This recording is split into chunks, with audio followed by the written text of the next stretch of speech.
Hi, I'm Sam Slater from Fund Calibre, and today I'm joined by Carl Stick, manager of Elite Rated Rathbone Income Fund. Hi Carl. Good morning. You've been running this fund for 20 years come January. That's a long time in the same job. What do you like so much about running UK equities? It is a long time. I don't know, I think, I stumbled into this, it wasn't something I'd necessarily planned to do. I actually started the role, it worked, I enjoyed doing it, I love the variety, every day you're doing something different, you're seeing lots of companies with generalists, so there's a massive variety. So certainly, to begin with, there was that excitement. That was what really drew me to it. I loved looking at companies. And actually, when you get it right, it's a good feeling. I think as time has gone on, it's changed. I look after a bigger team now, and we run other mandates as well. So the job has changed, the challenges have changed. You've got 20 years of experience, so you view it in a different way. So I still very much enjoy it, but my job now is different to what it was 20 years ago, which I think is only right. I mean, I'm 20 years older and you have that experience. So I still enjoy it, it's just different, but the variety is still there. It's still a different thing every day. And what have been the highs and lows over those 2 decades, and perhaps your best and worst stock picks maybe? I think over 20 years you see different cycles. I mean, when I came into this, we were seeing the shift away from the TMT boom. March 2000, the market started to drift back, and we benefited from that change. We have a lovely run up to about 2007, global financial crisis, massive hit. And that affected us. And, we ended up making people redundant. You realise you're not just running a fund, there's a business around you and the ramifications of that cycle. Markets move ahead again. We've had this strange period in the last 10 years where markets have kept on going up, and you've always had this nagging doubt that things aren't quite as good as they might be. And the last 2 years, 3 years, we've had Trump being elected in the US, we've had Brexit, a lot more uncertainty, markets have continued to edge higher, and I wonder now whether we're at a point of change. So, highs and lows in lots of different ways. Best and worst stocks. The best stock, I think, is easy. It's an interesting story. One business that we've owned for about 17 years is a pharmaceutical company called Dechra Pharmaceuticals, which when we bought it was not an obvious pharmaceutical company for the fund to have. We'd never really owned many pharmaceuticals 20 years ago, but we bought it end of 2002. They had a profits warning. The shares halved, which was a lesson thinking, what have we done? But then we had the courage to actually buy more on that warning. And the shares ever since have turned into a bit of a darling. They're a growth business now. The company has done extraordinarily well. It's changed its spots. It is more of a growth business. It's involved in veterinary pharmaceuticals. I think the shares are close to £30 now. So that's 60 times the 50p that we might have paid back in 2003.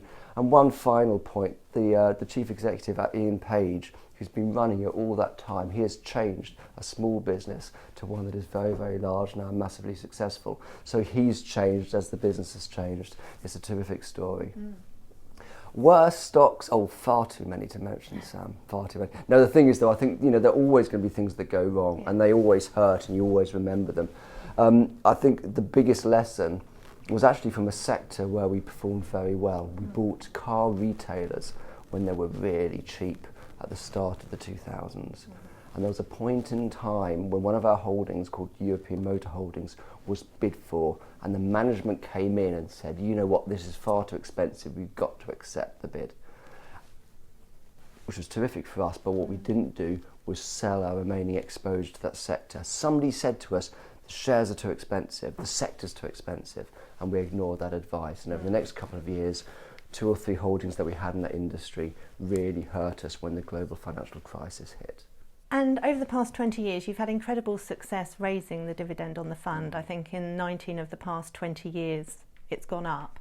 What's been the key to that success? And could you tell us what happened in that 1 year and whether that might happen again? Well, I think the key to the success is my original starting point on the private client side. And you're talking to clients and you realise how important income was. So when I started running the fund, growing that dividend every year was key. It's an obvious thing to do. We've still got a client who thanks me every year for the rise in the income. It's a pay rise every year. So we focused on that. It was a real focal point, and it's remained the focal point over the 20 years. It's a simple message. Give your clients a pay rise every year. The 1 year we didn't, it was around the time of the global financial crisis. We have learned lessons from then, but we had big banks growing their dividend at massive amounts. I think Royal Bank of Scotland was growing its dividend about 25% a year for 2 years.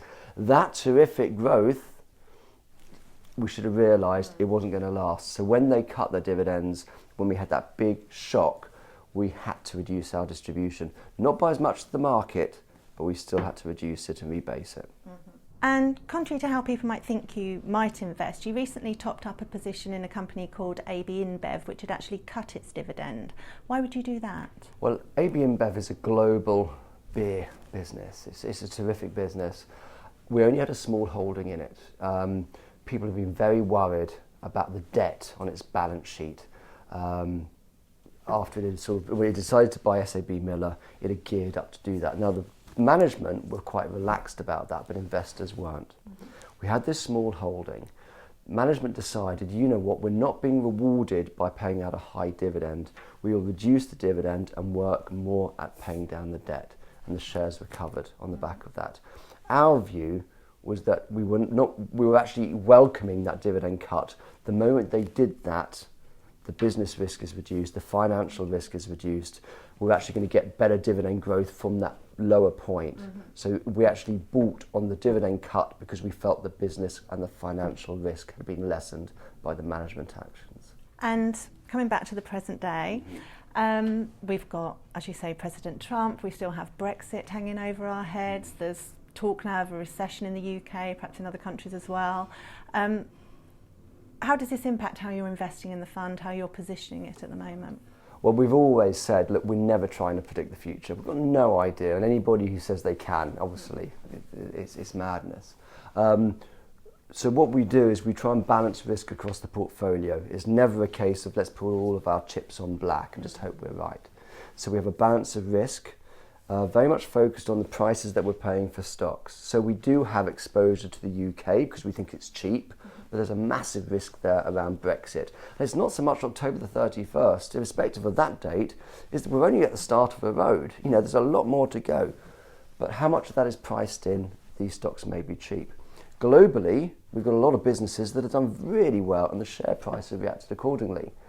But that's in the price. You know, these are expensive stocks. So, you know, to what extent do we maintain our positions there? We've been very consistent in the last couple of years of emphasising trying to balance risk. We do not know what's going to happen, but we're always just trying to sort of temper our exposure in certain areas so we're not beholden to one outcome or another. And what is interesting, bringing things right up to date, is when you look at the UK and think, oh, I don't want to go there, Brexit, our economy, and all the bad things that we're worrying about, there is value there, and we are starting to see M&A activity, as evidenced by the takeout of Green King yesterday. There is value in a lot of these UK stocks.